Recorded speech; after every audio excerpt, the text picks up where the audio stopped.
Hello ate, adi pa lang nakano kaya, adi pa lang naka-post din ads mo. Mailam na, din di ads 46 ka na. Dapat ka maninadiat mo. Bari may kasin advertise.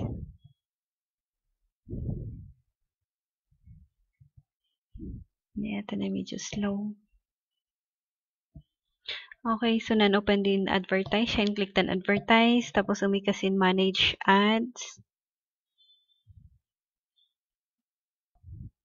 Okay, so after manage ads, pinindot mo di siya, dana di ba mula, kailangan sagsagas ay i-post, ngay din amin ay ads mo. Kamang kuman sinayat, i-post mo ay sagsagay sa. Hindi ka tapay lang din sample din naka-post. Nuwan sa i-post mo, halimbawa sinay, post, kailangan ay sagsagas kaman na di tapno ma-i-post amin.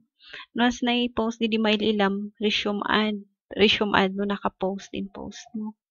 Anong sam siya? Talaga ay shot mo i-post amin as si man tapno man sardang din no man sardang ay man utilize din earning mo si 60 days maturation.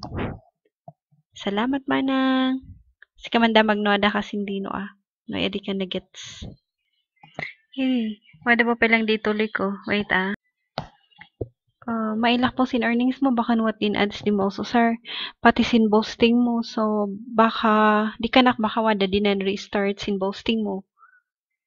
Baka din, settings na i-in open mo yan o kaya, auto reboast ka na. So, may kaabusin ka hindi boasting mo. Tapos, click boast.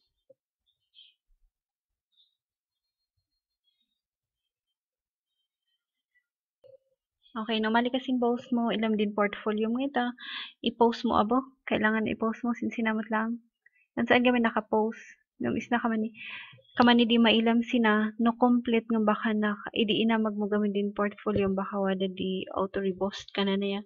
Ito nga outsider lang na ba i-post mo or delete mo no na complete. Tapno adi man na automatic restart. Sige lang, tapno it na ay, mas dako lang ay man matured amin din din earnings mo. Salamat na malagip ko kasi nasa I remind and sick